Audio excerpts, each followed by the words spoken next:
Hey guys, welcome back to another episode of Author Diaries. I cannot believe that it is mid-September already. This year is just flying by. It's just gonna be Christmas again before we know it. But so anyway, the fall decorations are out. We don't have many because I've been getting rid of so many things, but I've held on to my favorites, so those are out. And then I've been noticing that some of our trees are starting to change. Not a whole lot, but there are definitely glimpses of fall in the air. It is getting colder here. It is getting darker here. So that makes me a little bit sad. I love fall. It is probably my favorite season, but in the Northeast, winter comes after that, and I do not love winter at all. It makes me sad. Like seasonal affect disorder sad, and just, I don't like it. It has also been time for some baking, and I don't know if you are team pumpkin or team apple, but this girl is definitely team apple. I don't mind pumpkin, but if I could only choose one, like if it was pumpkin or apple, it is apple all the way. Apples and cinnamon together, they are magic.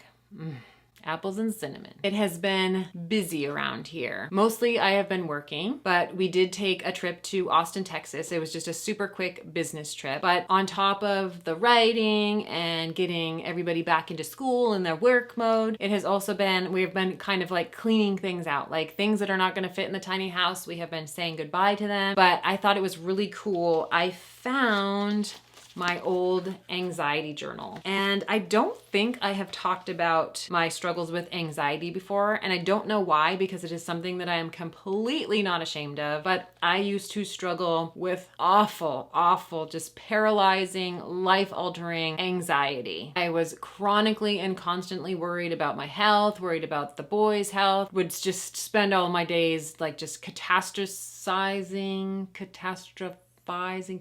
creating catastrophes in my head. We'll just say that. We'll say that. I've had anxiety probably forever. I can't, like as a little girl, I can't remember a time of not being anxious. Like I would worry about like my mom dying. I would worry about tests at school. Like if you could worry about it, I worried about it. And so that followed me through my life. And then after we had our oldest son, Joel, it got out of control. Like just out of control. Like I would write notes around the house at night before I would go to bed because I would be terrified that I wasn't going to wake up in the morning because my heart was going to stop. And then how would my family know that I loved them and that, you know, Joel was a baby, so how was he going to remember me? It just, it was a terrible time in my life. And I didn't take medicine because I was afraid of it. But with therapy, I have been able to heal, and I don't really struggle with anxiety anymore. Like I can't, it just doesn't even occur to me to think about being anxious anymore. Do I have anxious moments? Of course I do. Like I feel anxiety about the fact that we're doing this tiny house. Sometimes I have anxiety about my book. You know, I have anxiety like the way I feel happy or sad. So it's just a normal emotion. It doesn't rule my life anymore. I even had a panic attack the day that Bear died. That night I had a panic attack, and it was one of those kind where you're asleep and it was a sneak attack. Like I didn't have an opportunity to like talk my way out of it or think my way out of it. I was dead asleep and it just woke me up, and I had a panic attack, and it was just, you know, Bear he was a part of our family. He had been our dog for 10 years, and it was just, of course, I was so sad. And then on top of that, I was also, you know, I was kind of afraid because it was like, I didn't know what our life was going to look like without him being in it. And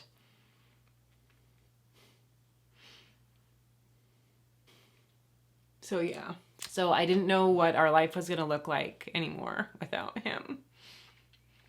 You know, of course, I'm still sad about it. We still miss him so much. But, you know, after that night with the anxiety, I didn't have it anymore. Like years ago, that would have been a spiral. It would have sent me into weeks, if not months, of just chronic panic attacks. But so that night I was super sad. I was scared. I had the panic attack, and then I moved on. So anyway, I thought I would share this small little piece of this journal entry because I thought it was so cool, because it's literally dated on 9/24/07. So it's literally almost 14 years ago. So it says, if I weren't dealing with anxiety, I think my life would be so different. I feel that it always holds me back to varying degrees. I get frustrated in knowing that the way I think think is what holds me back. I wish I wasn't like this. I look at some people with such admiration. They are so confident and powerful. I find myself wondering about how they just hop on planes and not worry about it, or how they just fly off to some unknown place and they see that as fun. Thoughts like this terrify me. I would love to travel. It's exciting, yet it's scary. I always think something bad will happen to ruin it. So that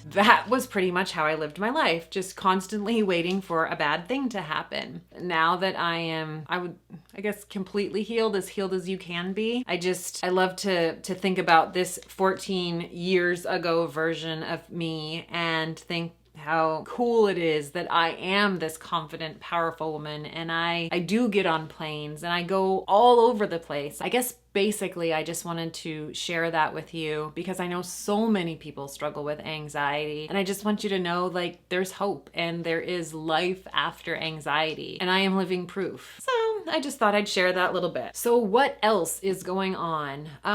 The book. The book has actually been going pretty well. I'm probably at like the third mark. I still have 2/3 of the book to go. And there are some days when I'm not exactly sure where I'm going with the book, but I will figure it out. Other than that, tiny house update. I do think we have selected the layout that we're gonna go with, but I wanna have a meeting with Ashley and Jason before I share that with you because, we just wanna ask a few more questions and make sure that it is what it is. So I'm not like, this is it. No, it's not. This is it. No, it's not.